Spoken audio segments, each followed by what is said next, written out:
Episode ke-25 serial belajar Matematika SMP kelas 7 semester 1 kurikulum 2013.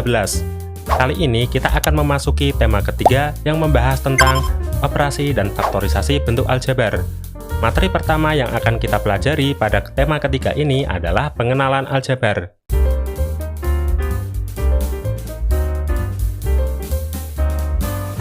Sebelum lanjut nonton videonya, bagi teman-teman yang belum berdoa, pause video ini terlebih dahulu dan berdoa sesuai keyakinan dan agama masing-masing.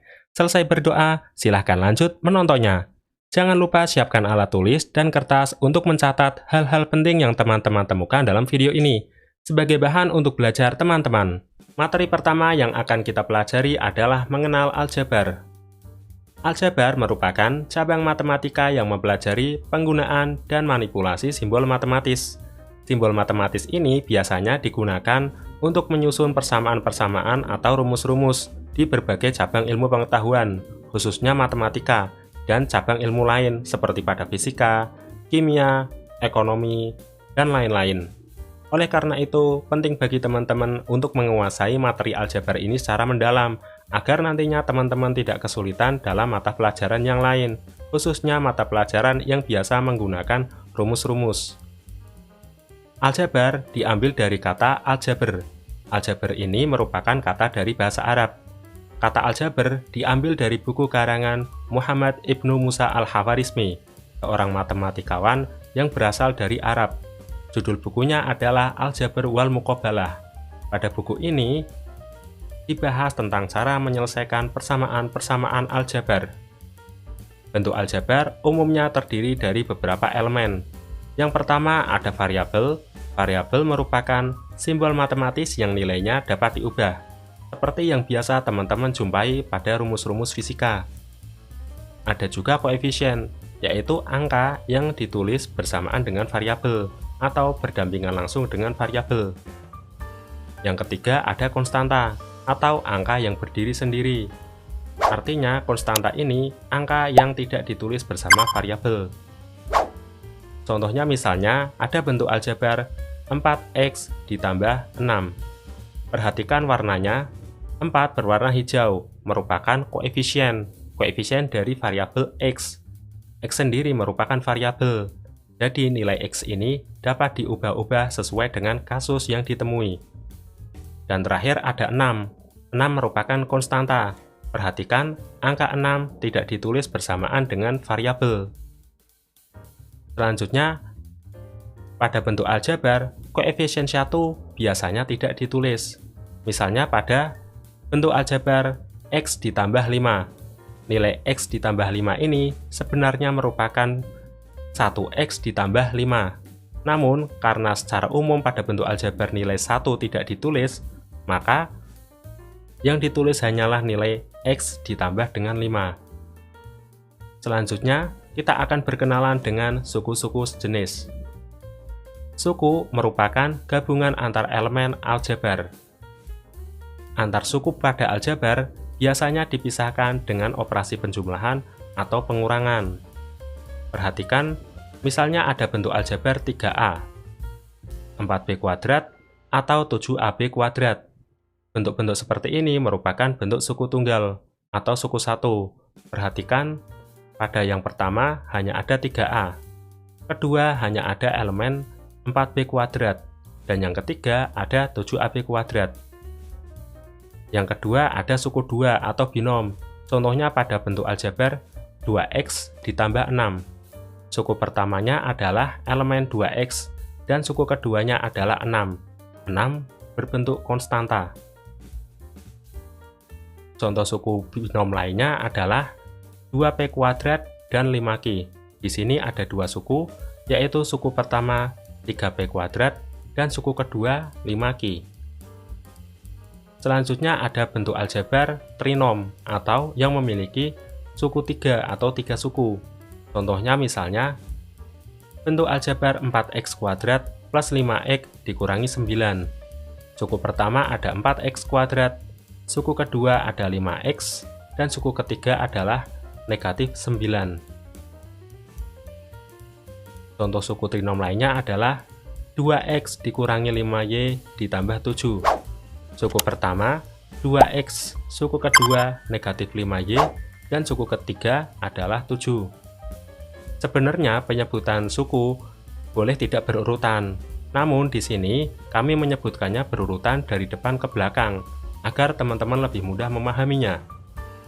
Contoh suku 3 yang lain adalah bentuk aljabar 2M kuadrat ditambah 3N dikurangi 5MN. Perhatikan ada 3 suku. Suku pertama yaitu 2M kuadrat, suku kedua ada 3N, dan suku ketiga ada negatif 5MN. Ada juga bentuk aljabar yang terdiri dari 4 suku. Contohnya misalnya, bentuk aljabar A pangkat 2 atau A kuadrat ditambah B pangkat 3 dikurangi 5AB ditambah 6B. Suku pertama adalah A kuadrat, suku kedua ada B pangkat 3, suku ketiga ada negatif 5AB, dan suku keempat ada 6B. Serta ada juga bentuk aljabar yang memiliki 5 suku. Contohnya 3X pangkat 3 plus 2X kuadrat Y dikurangi 4XY kuadrat ditambah 20Y pangkat 3 dikurangi 12. Perhatikan ada 5 suku pada bentuk aljabar berikut. Suku pertama ada 3X pangkat 3, suku kedua ada 2X kuadrat Y, suku ketiga ada negatif 4XY kuadrat, suku keempat ada 20Y pangkat 3, dan suku kelima ada 12. Dan masih banyak suku-suku yang jumlahnya sangat banyak atau lebih dari 5. Suku yang lebih dari 5 disebut juga dengan polinom. Begitu juga dengan suku 3, suku 4, suku 5, dan seterusnya. Jadi, polinom merupakan bentuk aljabar yang memiliki 3 suku atau lebih. Selanjutnya adalah suku sejenis. Suku sejenis merupakan suku yang memiliki variabel atau kombinasi variabel yang sama. Dalam hal ini, termasuk pangkat dari variabel. Artinya, suku sejenis hanya dapat berbeda koefisiennya. Perhatikan contoh berikut. Pada suku 4XY kuadrat, suku negatif 2XY kuadrat, dan suku XY kuadrat, ketiganya merupakan suku sejenis karena memiliki variabel yang memiliki variabel yang sama, serta pangkat variabel juga sama. Suku pertama variabelnya XY kuadrat, suku kedua juga sama XY kuadrat, dan suku ketiga XY kuadrat. Yang membedakan hanyalah koefisiennya. Pada suku pertama memiliki koefisien 4, suku kedua memiliki koefisien negatif 2, dan suku ketiga memiliki koefisien 1. Ingat, koefisien 1 pada bentuk aljabar biasa tidak dituliskan. Contoh lain, ada suku mn kuadrat, suku 3mn, dan suku 4m kuadrat n. Ketiga suku ini merupakan suku yang bukan suku sejenis, karena ketiganya memiliki kombinasi variabel dengan pangkat berbeda-beda. Suku pertama, m pangkat 1, dan n pangkat 2. Pada suku kedua, mn pangkatnya 1 semua. Dan pada suku ketiga, hanya m yang berpangkat 2, dan n-nya berpangkat 1. Meskipun kombinasi variabelnya sama, namun karena pangkat variabelnya berbeda-beda, maka ketiga suku ini bukan merupakan suku yang sejenis. Untuk lebih jelasnya, teman-teman bisa perhatikan contoh berikut ini.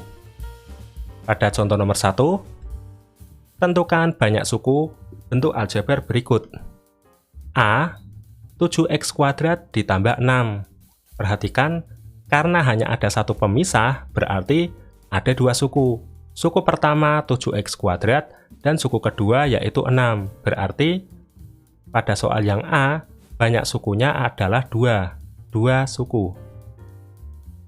Soal yang B, perhatikan, ada berapa suku? Kita hitung bersama-sama. Suku pertama 7a kuadrat B, suku kedua 4ab kuadrat, suku ketiga 5a pangkat 3, dan suku keempat ada 6, berarti ada 6 suku. C. Kita hitung bersama-sama banyak suku pada soal yang C. Suku pertama ada 2m, suku kedua 3mn pangkat 2, dan suku ketiga negatif 4m kuadrat n, berarti ada 3 suku. D. Suku pertamanya adalah 5p pangkat 3, suku keduanya ada 6q pangkat 3, suku ketiganya ada 7P kuadrat, suku keempatnya ada negatif 8P kuadrat Q, dan suku kelimanya ada negatif 9. Berarti totalnya ada 5 suku. Lanjut ke soal yang kedua, atau contoh yang kedua. Tentukan suku yang sejenis pada bentuk aljabar berikut. Perhatikan, suku sejenis memiliki variabel atau kombinasi variabel dengan pangkat yang sama. Yang membedakan hanyalah koefisiennya. Pada soal A, kita lihat suku pertama ada 7M. Apakah ada suku lain yang memiliki variabel M? Ternyata ada. Jadi suku sejenis ada 7M dan negatif 4M. Kita tulis 7M dan negatif 4M. Suku sejenis yang lainnya, misalnya ada negatif 9K dan 5K. Negatif 9K dan 5K. Kita perhatikan lagi, adakah suku yang sejenis? Untuk variabel MN, tidak ada, begitu juga untuk variabel KM. Berarti hanya ada 2 pasangan suku yang sejenis, yaitu suku 7M dengan negatif 4M dan suku 9K dan 5K. Soal yang B, kita lihat adakah suku sejenis atau suku yang memiliki variabel P di pangkat 2. Ternyata ada di sini, jadi pasangannya 4P pangkat 2 sejenis dengan suku 3P pangkat 2. Kita lihat apakah ada lagi variabel yang memiliki variabel P pangkat P Q pangkat 2. Ternyata ada. Jadi negatif 2PQ kuadrat dan negatif 3PQ kuadrat. Setelah itu, apa ada lagi? Terakhir, ada variabel Q pangkat 2. Ternyata tidak ada suku lain yang memiliki variabel Q pangkat 2. Berarti pada soal B, ada 2 pasang suku sejenis. Pasangan pertama yaitu 4P kuadrat dan 3P kuadrat. Dan pasangan kedua ada negatif 2PQ kuadrat dan negatif 3PQ pangkat 2. Contoh yang C, kita cari apakah ada variabel AB. Ternyata ada 2, A pangkat 1, B pangkat 1. Jadi pasangan pertama suku sejenis ada 5AB dan negatif 2AB. Kita tulis pasangan pertamanya ada 5AB dan negatif 2AB. Selanjutnya, apakah ada variabel A kuadrat B? Ternyata tidak ada. Untuk yang lain, misalnya untuk suku 3AB kuadrat, apakah ada suku lain yang memiliki variabel AB kuadrat? Ternyata ada, yaitu di sini ada 4AB kuadrat, jadi 3AB kuadrat dan 4AB kuadrat juga sejenis. Kita tulis 3AB kuadrat dan 4AB kuadrat. Terakhir, apakah ada variabel lain yang memiliki variabel 7A?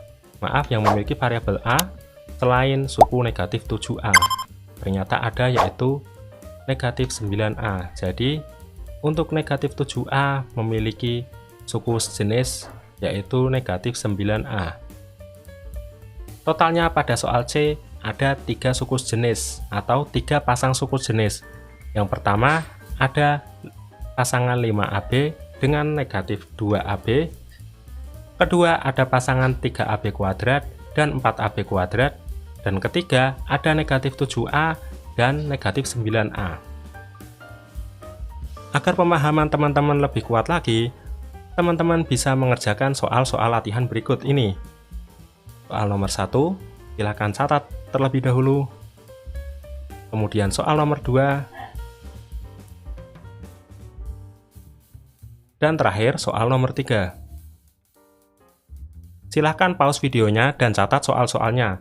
serta kerjakan latihan soal-soal berikut ini. Bagi teman-teman yang ingin melihat pembahasan soal-soal ini, teman-teman bisa menonton video selanjutnya.